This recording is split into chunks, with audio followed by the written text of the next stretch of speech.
ये चर्चा आगे बढ़ाएं उससे पहले मैं दो चार बातें रख देता हूँ, उससे फिर उसके बाद बातचीत करने में सुविधा होगी। सबसे पहले तो मुजफ्फरपुर जिले से आए हुए आप सब महानुभावों को हृदय से आपका आभार व्यक्त कर रहे हैं कि आपने अपना समय निकाला और इस सोच से जुड़ने के लिए, सुनने समझने के लिए आप यहाँ आए हैं। मैं अपना आपको परिचय बताना चाहता हूँ, क्योंकि आप इस बात को लेकर आगे जाएंगे। हम आपके नेता नहीं हैं और ना हम आपके नेता बनना चाहते। चाणक्य और भगवान तो बहुत लंबी चौड़ी बात है। हम बिहार के साधारण परिवार के लड़के, मेरा पूरा नाम है प्रशांत किशोर और हम रहने वाले हैं सासाराम जिला के एक छोटे से गांव कोनार के। हमारे दादाजी मजदूर थे, बैलगाड़ी चलाते थे। हमारे पिताजी यहाँ सरकारी डॉक्टर थे। यहीं सरकारी विद्यालयों से हम पढ़े हैं। हम आईआईटी नहीं किए हैं, हम इंजीनियर नहीं हैं, आईएएस नहीं हैं। हमने 10 बरस तक संयुक्त राष्ट्र संघ में काम किया है। अंग्रेजी में उसको इंटरनेशनल सिविल सर्विसेज कहते हैं, लेकिन ज़्यादा लोग जानता नहीं है। बोलचाल की भाषा में आप समझिए, संयुक्त राष्ट्र संघ में हमने काम किया है। 4 बरस भारत में, फिर अमेरिका में, उसके बाद अफ्रीका में। उसके बाद हम 2011 में भारत लौटे। 11 के बाद जो हमने काम किया है, मोटे तौर पर उसकी जानकारी आप सबों को है, क्योंकि आप लोग राजनीतिक सामाजिक तौर पर सक्रिय लोग हैं। लेकिन फिर भी आपको मैं बता दूं, 2011 से लेकर 2021 तक हमने वो काम किया जिसको आप चुनावी प्रबंधक, राजनीतिक रणनीतिकार वगैरह शब्द का प्रयोग आप करते हैं। 2011 से 2021 के बीच में हम लोगों ने 10 राज्य से, हम 10 चुनावों से हम जुड़े रहे। एक यूपी का चुनाव अपवाद के तौर पर छोड़ दीजिएगा तो कोई चुनाव हारे नहीं, कोई चुनाव नहीं हारे। जिसके साथ भी गए वो जीता ही जीता है। लेकिन आप में से कई लोगों को ये भ्रम है, लोगों को लगता है कि हमको चुनाव जिताने का कोई हुनर मालूम है। हमको चुनाव जिताने का कोई हुनर नहीं मालूम है। हमारे माता पिता, हमारे गुरुओं ने बस इतना ही बताया है कि जो काम आप लीजिए उसको पूरी ईमानदारी और शिद्दत से कीजिए। हमने 2021, आप में से जो लोग ये भी जानना चाहते हैं कि भाई जो काम करते थे और आज कर रहे हैं इसमें क्या फर्क है, तो ऐसा नहीं है कि वो काम करते थे वो छोड़कर आज यहाँ पैदल चलने लगे। हमने उस काम को बजाबता 2 मई 2021 को छोड़ा है, जिस दिन बंगाल में और तमिलनाडु का परिणाम आया। देश के स्तर पर मैंने घोषणा की कि अब जीवन में इस काम को हमको नहीं करना है। आपका ये सवाल होना चाहिए कि वो काम क्यों छोड़ दिए। इसलिए छोड़ दिए कि और काम नहीं मिल रहा था, इसलिए छोड़ दिए कि अब मन भर के यहाँ हमको नेता बनना है, ऐसी बात नहीं है। उसी काम को करके देश भर में इतना नाम कमाए। लोग बताते हैं सैकड़ों करोड़ रुपया भी, हमसे सलाह लेने के लिए लोग सैकड़ों करोड़ रुपया देता है। 2 घंटा बैठेंगे तो करोड़ों में फीस चार्ज करते हैं। तो सब काम पैसा क्यों छोड़ दिए? इसलिए छोड़े कि 10 बरस हमने नेताओं के साथ, दलों के साथ, आप में से सारे लोग किसी ना किसी दल नेता से जुड़े होंगे। आप उसको टीवी पर देखते हैं, अखबार में पढ़ते हैं। आप में से कुछ लोगों को उनके सानिध्य में काम करने का भी अवसर मिला होगा। हम तो नेताओं के साथ रहे हैं। अगर उनको कहा कि सुबह लाल कुर्ता पहनिए तो लाल पहना, शाम में बोले हरा पहनो तो हरा पहना। इसके बावजूद हमने देखा कि जब नेता और दल चुनाव जीत जाता है, उससे जनता का जिंदगी नहीं बदलता है। जो जीत गया वो जीत के चला गया।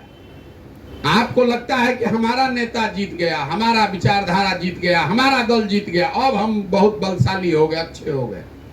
लेकिन आपकी जिंदगी उससे नहीं बदलती है। आपकी जिंदगी तो उसी से बदलेगी जो आप खुद करते हैं। आपके बच्चों का भविष्य नेता नहीं सुधार सकता है। हमने ये देखा 10 बरस बंगाल में हम चुनाव जीते हैं, लेकिन हम ये दावा नहीं कर सकते हैं कि बंगाल में सरकार अच्छी चल रही है, लोगों का जिंदगी सुधर गया है। हम बिहार में आगे जीते चाहे हारे, 15 में तो पूरा बिहार जीत गए थे। कैबिनेट हमने बनवाया, लोगों को हमने मंत्री बनवाया, विधायक टिकट दिया, लेकिन बिहार तो उससे नहीं बदला। इसीलिए ये 10 वर्ष के अनुभव के बाद ये तय किया कि अगर भगवान ने हमको कुछ शक्ति बुद्धि दिया है तो हमको जीवन में ऐसा कुछ करना चाहिए जिससे लोगों का जिंदगी बदले। इसीलिए यहाँ आए हैं वापस। आप में से ज्यादातर लोग जो बहुत जन स्वराज को मानने वाले लोग भी हैं, आपके मन में ये शंका है कि सब बात तो ठीक है, चुनाव कैसे जीता जाएगा। तो मेरे भाई, वो चिंता हमारी नहीं है। अगर आप चुनाव जीतने के लिए इससे जुड़ रहे हैं कि प्रशांत किशोर आएंगे, हमारे कंधा पर हाथ रख देंगे तो हम विधायक बन जाएंगे, हमको मालूम है जो जुड़ रहा है ज्यादातर आदमी वैसा ही जुड़ रहा है। अभी आपको निराशा हाथ लगेगी। ये चुनाव लड़ाने का अभियान नहीं है। अगर हम लोग बिहार जीत भी जाए, जन स्वराज के बैनर के तहत जीत जाए, तो भी बिहार नहीं सुधरेगा। जब तक भी समाज से सही लोगों को लाकर नहीं जिताया जाए तब तक नहीं सुधरने वाला। अभी मुखिया जी एक बोल रहे थे, मुखिया जी लोग सुधार देंगे। 8,500 मुखिया कर यहाँ 1,50,000 जनप्रतिनिधि बिहार में जीत कर आता है। नीचे से लेके ऊपर तक सब सड़ गया है। कुछ लोगों को अपवाद पर छोड़ दीजिए तो मुखिया ठेकेदार हो गए हैं। कहाँ मुखिया कोई बचा है? 100 में 2 गो 4 गो 10 गो मुखिया लोग बचे हैं। बाकी उनका भी काम वही है, 20% दे के पैसा लाइए और 20% नीचे जो ठेकेदार है उसको दीजिए, जो बीच में बचता है वो काम कराइए। मुखिया की गलती नहीं है। हम हर गांव में कह रहे हैं, 1.5 साल 2 साल पहले मुखिया का चुनाव हुआ। आपने 2001 का भी मुखिया का चुनाव यहाँ देखा है, और पिछले 2 वर्ष में जो चुनाव हुआ है वो भी आपने देखा है। 500 रुपया पर, मुर्गा भात पर, पाउच पर लोगों ने वोट दिया है। तो ये बड़ा प्रयास है। 8 महीना 8 जिला आने में हमको 11-12 महीना लग गया। देखिए हम कितना बेवकूफ है। बड़े बड़े नेता राहुल जी चले कन्याकुमारी से कश्मीर पहुंच गए 6 महीना में। हम इतना बेवकूफ है, इतना ढीला चल रहे हैं, हम एको दिन छुट्टी नहीं लिए, एक दिन घर नहीं गए हैं। यहीं कैंप में रहते हैं, जाड़ा हो, बरसात हो, गर्मी हो, यहीं रहते हैं। इसके बावजूद 7 जिला करने में 1 बरस लग गया, 11 महीना लग गया। हमने शुरू में ही कहा है कि पूरा बिहार करने में हमको 3-4 बरस लगेगा, शायद ज्यादा भी लगे, क्योंकि ये हुजूम लेकर रोड पर चलने का अभियान नहीं है। चूंकि हम आपके जिले में आ रहे हैं तो आपको ये आग्रह करना चाहते हैं, आप इस बात को समझ लीजिए, ये भीड़ जुटाने का अभियान नहीं है। हमको अगर बड़ा रैली करना होता, मीटिंग करना होता, तो वो तो विद्या हम जानते हैं। जो लोग बड़ा बड़ा रैली करता है उसको तो हम बताते हैं कैसे भीड़ जुटेगा। जितना पैसा खर्चा कीजिएगा उतना भीड़ जुट जाएगा। ये भीड़ जुटाने का कार्यक्रम नहीं है। ये गांव गांव, घर घर जाकर लोगों को समझने और बताने का प्रयास है कि आप जगिए। जब तक आप नहीं सुधरिएगा, समाज नहीं सुधरेगा, तब तक बिहार नहीं सुधर सकता है। वोट जिसको देना है दे लीजिए। हम लोग किसको नहीं वोट दिए? आपने कांग्रेस का राज देखा, आपने लालू जी का राज देखा, नीतीश को देखा, आप मोदी जी को भी देख रहे हैं। क्या बदल गया बिहार में? बिहार वो राज्य है जिसको सारे नेताओं ने और दलों ने इसके हाल पर छोड़ दिया है। और ये बात हम अपने व्यक्तिगत अनुभव से बता रहे हैं। जिसको भी आप कांग्रेस में सबसे बड़ा नेता मानते हो, भाजपा में जो देश का नेतृत्व कर रहे हैं, सबसे बैठे हैं, बात किए हैं कि सर बिहार के लिए कुछ होना चाहिए। हर आदमी कहता है ना ठीक है, वो अब इससे ज्यादा नहीं सुधरेगा, धीरे धीरे सुधरेगा, ज्यादा मत उस पर दिमाग लगाइए। 40 MP हम लोग के लिए कर्ज बन गया है, हम लोग के लिए अभिशाप बन गया है। कांग्रेस ने हम लोगों को बेच दिया कि भैया MP आता रहे बिहार में, चाहे जो होता है वो हो। भाजपा भी उससे अलग नहीं है। अभी आपने 2020 में भाजपा को जिता तो दिया था, किसने रोका था उनको बिहार की जिम्मेवारी लेने से? किसने रोका था कि आप बिहार की जिम्मेवारी लेकर इसको सुधारिए? वो रोका था उनका लालच कि कहीं हम गड़बड़ करेंगे तो हमारा जो 39 गो MP जीत कर गया है वो कहीं गड़बड़ा ना जाए। तो जिस बिहार को दलों ने, नेताओं ने, सब ने छोड़ दिया, उसको सिर्फ और सिर्फ बिहार के लोग सुधार सकते हैं। अगर आप और हम नहीं खड़ा होइएगा तो हमारे आने वाली पीढ़ी और बच्चों को भी इसी दुर्दशा में जीना पड़ेगा। और ये राजनीतिक भाषण की बात नहीं है, हमको मालूम है कि ये बहुत कठिन काम है, 50 बरस की जमी हुई इकाई है, लेकिन अगर हमारे जैसे किसी आदमी का हिम्मत नहीं पड़ेगा तो किसका हिम्मत पड़ेगा बिहार में। इसलिए ये प्रयास कर रहे हैं। 2 बरस लगे कि 10 बरस लगे, किए बगैर मानेंगे नहीं। 2011 में जब हम आए थे देश में, और अगर हम आपको कहते कि चुनाव प्रबंधन कोई चीज है जिसमें लड़के आकर बड़े बड़े नेताओं को, दलों को बताएंगे कि चुनाव कैसे लड़ा जाएगा, बदले में पैसा भी लेंगे, तो आप हंसते, आप कहते ये कोई बात है। लालू जी, नरेंद्र मोदी, ममता जी, नीतीश कुमार आपसे सलाह लेंगे, आपको कितना आता है राजनीति। एक बार में नहीं माना। 2012 में जीते, 2014 में जीते, इतने भाजपाई समर्थक कहते अरे भाई प्रशांत किशोर क्या किए, वो तो मोदी का लहर था।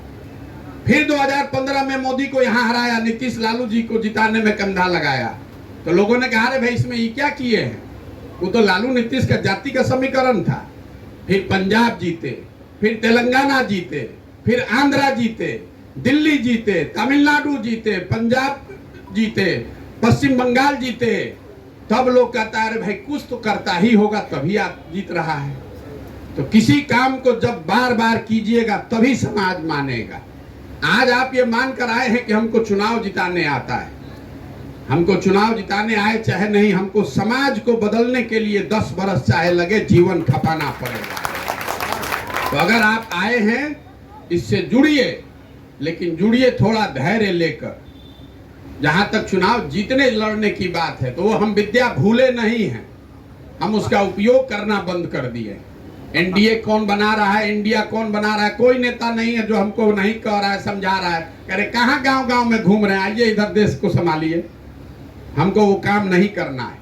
नेता दल का बात छोड़ दीजिए, हमारा घर वाला रोज कहता है कितना बढ़िया जिंदगी चल रहा था, क्या बेवकूफी वाला काम शुरू कर दिए हो, गांव गांव घूम रहे हो। लेकिन हमको करना यही है, हमको इंडिया एनडीए से नहीं मतलब है।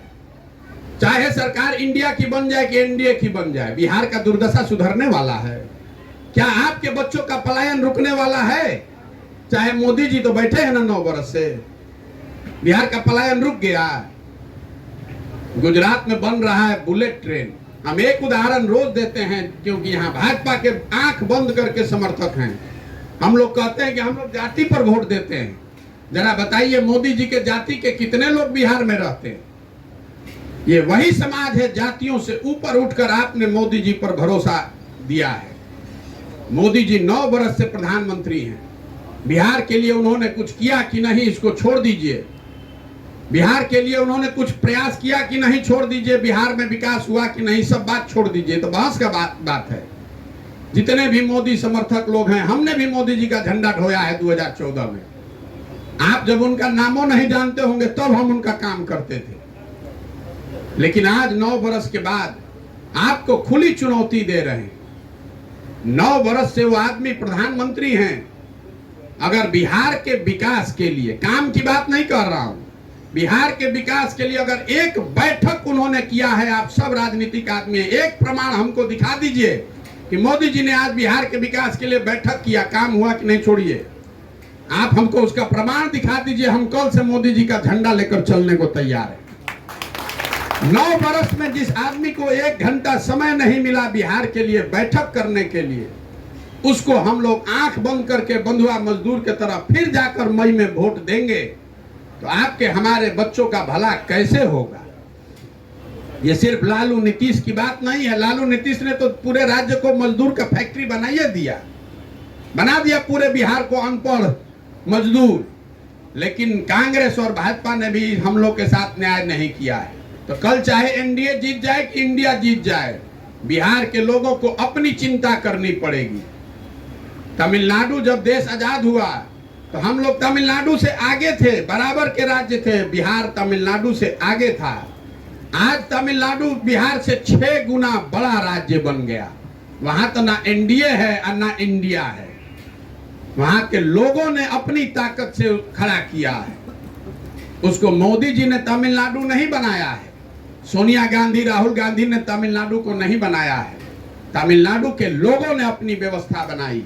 तो अगर बिहार को सुधारना है, और व्यवस्था एक दिन में नहीं बनी, आप जाकर पढ़िए पेरियार और अन्ना दुरई ने 20 बरस तक गांव गांव जाकर संघर्ष किया, तब जाकर नई व्यवस्था खड़ी हुई। एक दिन में ये नहीं हो सकता है, चाहे आप जितने होशियार हैं।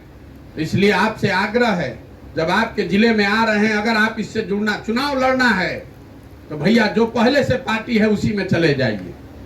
ये ना दल है न हम आपके नेता हैं, हम ये व्यवस्था बना रहे हैं। आपको लगता है कि दल तो बनबे न करेगा, इसमें फर्क क्या है? बिल्कुल जमीन आसमान का फर्क है। अगर दल हम बनाएंगे उसमें आप जुड़िएगा तो आपको हमारे पीछे ही चलना पड़ेगा। अगर हम में मान लीजिए योग्यता है भी तो इसका कोई गारंटी नहीं है कि हमारे लड़के में भी योग्यता हो। लेकिन अगर दल हम बनाए हैं तो हमारे बाद हमारा लड़का ही होगा। ये गलती सोनिया गांधी और लालू यादव का नहीं है। उसके जगह आप और हम रहेंगे तो हम भी अपने लड़के को ही बढ़ाएंगे। कोई अगर कहता है कि हम अपने लड़का को छोड़ के आपको बढ़ाएंगे तो आपको झूठे बोल रहा है। देख रहे हैं ना कि वंशवाद के नाम पर ही जेपी सेनानी लोग बैठे हुए हैं। यही परिवारवाद के नाम पर सबसे ज्यादा जो आंदोलन करने वाले लोग हैं वही सबसे ज्यादा परिवार को बढ़ा रहा है। बिहार का एक आंकड़ा देखकर हम खत्म करेंगे, फिर आपसे यात्रा पर आपके विचार सुनेंगे। आप राजनीतिक लोग हैं लेकिन आपको मालूम नहीं होगा, पूरे बिहार में पिछले 30 साल में जितने लोग एमएलए एमपी बने हैं, चाहे जिस दल से बने हो, आप सबका नाम लिखिएगा, किस परिवार से आते हैं लिखिएगा तो आपको पता चलेगा कि पूरे बिहार में 1250 परिवार के लोग ही आज तक एमएलए एमपी बने हैं। सामान्य आदमी, सामान्य राजनीतिक कार्यकर्ता को अवसर नहीं है। बिहार में 3.5 करोड़ परिवार रहते हैं, 13 करोड़ आबादी है, लेकिन राज 1250 परिवार के लोग ही करेंगे। मैं क्यों भाजपा की बात कर रहा हूं? क्योंकि आपको लगता है कि लालू जी ने परिवारवाद शुरू कर दिया। अरे लालू जी तो फसल काट रहे हैं, आप भाजपा का दशा देख लीजिए। यहां पर अभी बनाया है अध्यक्ष सम्राट चौधरी को। सम्राट चौधरी के बाबूजी कौन है? शकुनी चौधरी जी। शकुनी चौधरी जी कांग्रेस के राज में मंत्री होते थे। जब लालू जी का दौर आया तो उसमें भी शकुनी चौधरी मंत्री बने। जब नीतीश जी का दौर आया तो उसमें भी विधायक और मंत्री बने। जब मांझी जी का दौर आया तो उसमें भी मंत्री थे। और आज जब भाजपा का दौर दिख रहा है तो उसमें भी उन्हीं का लड़का बनेगा। कोई सामान्य कुशवाहा नेता नहीं बन सकता है। ये परिवारवाद की ताकत यहाँ बिहार में लोगों ने बना दी है। इसको अगर तोड़ना है तो बहुत मेहनत करनी पड़ेगी, बहुत ताकत लगाना पड़ेगा। तो जब मैं आपके यहाँ आ रहा हूँ, कम से कम 30 से 35-40 दिन मुजफ्फरपुर में रहूंगा। मैं कोई स्टेज नहीं आपको हमारे लिए बनवाना है। आपके गांव पंचायत से जब हम गुजर रहे हैं तो आपके गांव में आप जिसको भी बुलाना चाहते हैं बुला लीजिए। हम 10 आदमी के सामने भी बोलते हैं और 2000 आदमी रहेगा तब भी बोलेंगे। स्टेज नहीं लगाते हैं, कोई पब्लिक रैली नहीं करते हैं, लोगों से मिलने का कार्यक्रम है। आपके गांव, आपके पंचायत से गुजरें। अगर आपकी इच्छा है कि आपके यहाँ ये संवाद हो तो हम वहाँ पर आपके यहाँ रुककर संवाद कर सकते हैं। ये संभव नहीं है कि हर गांव में जाया जाए, लेकिन हम जाएं या नहीं जाएं, कोई ना कोई हमारा साथी हर व्यक्ति तक जरूर पहुंच रहा होगा। जहाँ तक संगठन बनाने की बात है तो मेरा शुरू से जो चलने से और अभी में जो अंतर आया है, मैंने शुरू में ये घोषणा की थी कि पूरे बिहार में जब हम ये यात्रा पूरी कर लेंगे तब संगठन बनाकर आगे निर्णय लिया जाएगा। चूंकि समय इतना लग रहा है और जो राजनीतिक लोग हैं वो जहां पर तैयार हो जाते हैं, कहते हैं भैया हम लोग अपना यहाँ तो लड़ाई शुरू करें। तो ये तय हुआ कि भैया जिस जिले की यात्रा खत्म हो जाए वहां का संगठन बना दिया जाए। संगठन बनाने के बाद जो लोग भी जन सुराज से जुड़ेंगे, आपको ये स्वतंत्रता होगी कि आप आपस में बैठ के तय करें कि आपको चुनाव लड़ना है कि नहीं लड़ना है। अगर आपने तय किया कि लोकसभा का चुनाव लड़ना है कि विधानसभा का चुनाव लड़ना है, जो लोग भी मिलकर तय करेंगे। मान लीजिए आपने अभी एक यहाँ सभा में 200-250 लोग बैठे हैं, आप लोग मुजफ्फरपुर में ये सभा कीजिएगा, 2000 आदमी रहेगा। ये सामान्य पब्लिक नहीं है, आप सबके पीछे हजारों लोग हैं, सैकड़ों लोग हैं। आपने मिलकर तय किया कि लोकसभा का चुनाव लड़ना है, तो इसी सभा से मंथन करके दिन भर में निकाला जाए कि कौन उम्मीदवार होना चाहिए। और जो भी उम्मीदवार आप चुन दीजिएगा, उसी के पीछे जो आप 10 बरस से सुने हैं हमारे बारे में, मेरा साधन, व्यवस्था, मेरी बुद्धि, शक्ति, सब उसी के पीछे लगेगा कि उसको जिताया जाए। यही उपाय है। अभी आप उम्मीदवार चुनते कहाँ हैं? एक उम्मीदवार चुनेंगे मोदी जी, एक उम्मीदवार चुन देंगे लालू जी। उन दोनों उम्मीदवारों में आप चुन रहे हैं। हम ये व्यवस्था बना रहे हैं कि नहीं, बिहार के लोग पहले मिलकर उम्मीदवार चुने, अब फिर उसको हम लोग लड़ाया जाए मोदी जी के उम्मीदवार से या लालू जी के उम्मीदवार से। आप देखिएगा उसका असर। एक उदाहरण के तौर पर हमने एमएलसी का चुनाव लड़ाया। अभी 4 जिला में हम पदयात्रा किए थे। सारे शिक्षकों को हमने बोला कि आप बैठकर अपने बीच से उम्मीदवार चुनिए। हमने उम्मीदवार का प्रचार नहीं किया, पदयात्रा नहीं रोकी, सिर्फ लोगों को यह बताया कि अगर आपको दोनों तीनों दलों ने ठगा है तो जिस निर्दलीय को देना है दे दीजिए, दलों को वोट मत दीजिए। नतीजा क्या हुआ? एक मुस्लिम उम्मीदवार, जिस दिन रामनवमी का यहां दंगा हो रहा था, उस दिन चंपारण में भाजपा के गढ़ में लोगों ने एक मुस्लिम उम्मीदवार को जिता दिया। हारा कौन? केदार पांडे जी वहां 30 वर्ष से एमएलसी थे पहले। उनकी अभी तो दुखद मृत्यु हो गई। आप लोग राजनीतिक लोग हैं, आपको मालूम है ये एमएलसी के चुनाव में जो वोटर बनाता है उसी को वोट मिलता है। वोटर बनाया महागठबंधन के लोगों ने, वोटर बनाया भाजपा के लोगों ने। उसी क्षेत्र में भाजपा के 5 एमपी हैं, 5 एमपी हैं। भाजपा के नेतृत्व से ने पूछा भाई किसको टिकट दिया जाए, पांचों ने बैठक में साइन करके दिया कि भैया जिसको दे दीजिएगा हम लोग जिता देंगे। भाजपा के उम्मीदवार को 450 वोट आया। केदार पांडे जी के लड़के, जिनको कि उनके पिताजी के मृत्यु की सहानुभूति थी, उनको दूसरा 3000 वोट आया। जो उम्मीदवार जीत कर निर्दलीय आया उसको 4000 वोट आया। ये ताकत है लोगों की। और जो जीता उसका छोड़ दीजिए, 3 निर्दलीय उम्मीदवार ऐसे हैं जिनको दलों से ज्यादा वोट आया। तो जो हम लोग ये सोचते हैं कोई विकल्प नहीं है, अरे भाई विकल्प बनाइएगा तब न विकल्प बनेगा। अगर एक निर्दलीय आप खड़ा कर दीजिए ताकत से, तो जो दल वाले नेता हैं वो भी आकर कम से कम आपको पूछेंगे। भले आप उन्हीं के साथ घूमिएगा, हम आपको ये भी बता रहे हैं, जिस दल के साथ घूमना है घूमिए, लेकिन कम से कम आपको पूछेगा। उसको डर लगेगा कि नहीं कोई दूसरा विकल्प जनता के पास है। अभी तो पहले ही से लोग गणना करके बैठे हैं कि मुसलमान है तो जाएगा कहां, इसको तो ललटेने पर देना है। ये आदमी भाजपा का वोटर है तो हमको देवे करेगा, हम काम करें चाहे नहीं करें। तो 5-5 वर्ष लोगों ने सांसदों का मुंह नहीं देखा है। ये व्यवस्था बनाइएगा तो आपकी पूछ बढ़ेगी, आपका काम बढ़ेगा, आपकी ताकत बढ़ेगी। जितना हारना तो भगवान के हाथ में है, वो प्रयास होगा तो आप जीतिएगा भी, लेकिन कदम बढ़ाइएगा। तो जो आदमी अभी आपकी मजबूरी है, चाहे जिस उस एमपी से विधायक से आप जितना नाराज हैं, आपको अंततः उसी का झंडा उठाकर फिर घूमना पड़ेगा। हम कह रहे हैं कि विकल्प बनाइए, और इस विकल्प के डर से भले भाजपा के साथ रहिएगा, भले कांग्रेस और आरजेडी के झंडा ढोइए, लेकिन विकल्प बनाइएगा तो वो भी आपको इज्जत देगा। आज तो आपको वो भी इज्जत नहीं दे रहा है। पूरा बिहार को बंधुआ मजदूर बना दिया। आधा आदमी भाजपा के डर से लालू जी का बंधुआ मजदूर हो गया, आधा आदमी लालू जी के डर से भाजपा का बंधुआ मजदूर हो गया। काम करे चाहे न करे। इसलिए आपसे आग्रह है, जो रूट है आप उसमें जो सुझाव देना चाहते हैं, हमारे साथी घर घर जाकर आपसे मिल रहे होंगे, उनको अपना सुझाव दीजिए।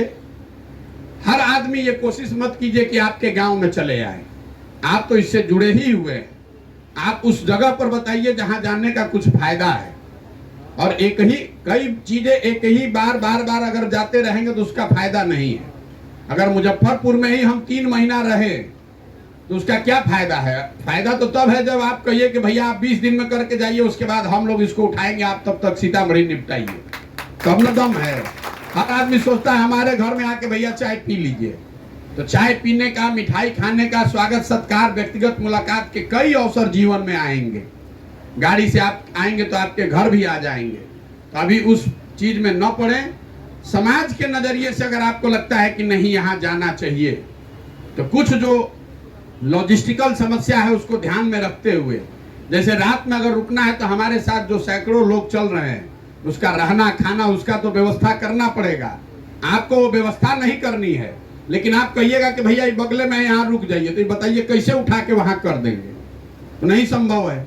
इसको बनाने में 3 दिन लगता है, 2 दिन लगता है। लास्ट में आदमी कहता है भैया बस बगले के गांव में खाली 2 किलोमीटर बढ़ जाइए, तो नहीं संभव है। पहले से आप जो रूट बना देंगे वहां पर जगह होनी चाहिए जहां रात में रुकने की व्यवस्था हो, जहां मीटिंग हो सके। इन बातों का ध्यान रखें। एक बार जिस रूट में चले जाएंगे वहां वापस नहीं आएंगे। ऐसा नहीं हो सकता है कि जिस रास्ते में गए फिर आप कहिए कि बस बगल में आ जाइए। एक और चीज आपको मजाक के तौर पर ही बता रहा हूं, कई बार जब बताते हैं आपकी बगले में है, तो बगले में जब आप पैदल चलिएगा तो बगले नहीं दिखता, वो दिन भर का यात्रा होता है। हम लोग को खुद नहीं पता चलता। आदमी, मुखिया जी लोग बगल में चलते हैं या कोई लोकल आदमी चलता है, कहता है बस भैया आप तो पहुंच गए, यही आधे किलोमीटर है। जब चलने लगते हैं तब कहते हैं अरे बाप रे बड़ा दूर है। क्योंकि रोज आप जब मोटरसाइकिल और गाड़ी से जाते हैं तो एक गांव से निकले दूसरे गांव में पहुंच गए, लेकिन जब उसी यात्रा को आप पैदल कर रहे हैं तो करने में 1.5 घंटा 2 घंटा 3 घंटा लगता है। शायद ही कोई आदमी हमको पैदल चलते हुए लोकल मिलता है जिसको डिस्टेंस का पूरा समझ हो। उसकी समझ है कि बगले में तो है, क्योंकि रोज आप मोटरसाइकिल से जाते हैं, गाड़ी से जाते हैं तो आपको बगले में दिखता है।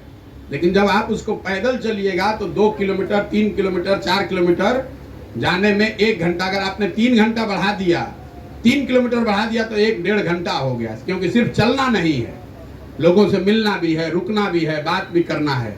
तो हर 3 किलोमीटर पर 1 घंटा पूरा लगना है। इन बातों को ध्यान में रखें। आप आए हैं, आपकी ताकत से, आपके सहयोग से ही यात्रा होगी। हम कोई महामानव है नहीं, हमारी कोई इतनी शक्ति है नहीं। एक ईमानदारी से प्रयास कर रहे हैं और थर्मामीटर लगाकर रोज देखते नहीं है कि बुखार कितना चढ़ा। आंख बंद करके इसको चुपचाप करते रहना है। 1 साल 1.5 साल 2 साल 3 साल तब तक करते रहना है जब तक कि समाज पर इसका असर नहीं हो। 10 में अब गणित के हिसाब से समझ लीजिए, 10 में अगर 3 आदमी को भी हमने मना लिया तो बिहार बदल जाएगा। तो ये भी मत सोचिए कि सब आदमी आपको जान जाएगा, सब आदमी आपको मान लेगा, वो संभव नहीं है। जब देश जिन लोगों ने देश आजाद कराया तो वोट किया तो उनको भी 10 में 5 आदमी वोट नहीं दिया। तो हम आप किस खेत की मूली हैं? बहुत आदमी भी कहता है गांव में भैया जाते हैं लोग जम सुराज नहीं जानता है। आपको एक और आंकड़ा दे देते हैं। भाजपा जब बनी, भाजपा को बिहार में 10% वोट लेने में 10% वोट लेने में 20 बरस लगा, 20 बरस। और आज आप 12 महीना में अगर 10% आदमी आपको जानता है तो ये आपकी ताकत है, इसलिए जान रहा है। इतना आसान नहीं है। आप बहुत होशियार हैं तो जिस आदमी को 20 बरस लगा है उसको आप 2 बरस में कर सकते हैं, लेकिन 2 दिन में नहीं होगा। धैर्य जरूरी है, धैर्य और डिटर्मिनेशन जरूरी है। रेलवे स्टेशन पर हम लोग देखते हैं, आप टिकट कटाने गए होंगे, पहले वो खिड़की में जो नीचे का जहां हाथ रखते हैं वो गड्ढा हो जाता है।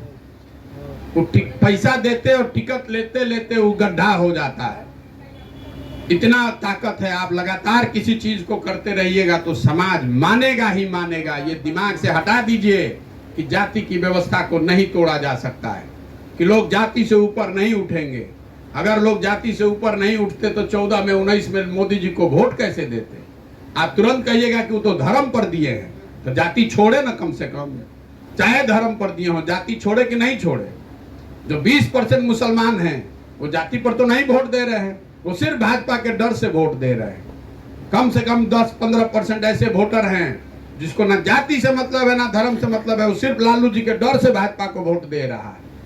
इसलिए इतना आसान नहीं समझिए कि सब भैया जाते पर है, जब तक जात नहीं निपटेगा तब तक नहीं हो सकता है। अगर वो सोच लेकर आप चलते तो 2014 में कैसे चुनाव जीत जाते देश भर में। सारे जाति इक्वेशन हवा हो गए। और 2014 में नहीं हुआ है, 1984 में भी हुआ है। अभी कल हमको कोई रास्ते में बता रहा था कि कैसे कर्पूरी जी का अपना उम्मीदवार इसी धरती पर हवा हो गया 84 में। लोग कह रहा है कि इंदिरा जी का लड़का टूअर हो गया, उसको देना है। दिमाग में एक बार लोग के घुस जाए जो बात, तो जाति धर्म कुछ नहीं टिकने वाला है। एक बार लोगों को समझ में आ जाए अपने भले की बात, तो लोगों में ये ताकत है, समाज में ये ताकत है कि वो जाति धर्म सबसे ऊपर उठकर वोट करना चाहिए, करेगा। लेकिन आपको हमको प्रयास करके वो विश्वास जगाना पड़ेगा। अगर सोना और पीतल रखा हुआ है तो आप किसी जाति किसी धर्म के हैं तो सोना ही तो उठाइएगा। आपको सोना होना पड़ेगा। हमको वो प्रयास करके विश्वास जताना पड़ेगा।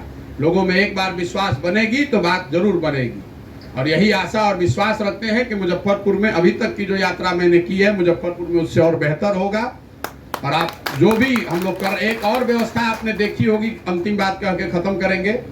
आपके यहाँ गांव पंचायत में क्लब खुल रहा है।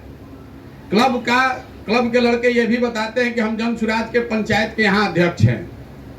वो पंचायत के अध्यक्ष नहीं है, वो क्लब के अध्यक्ष हैं।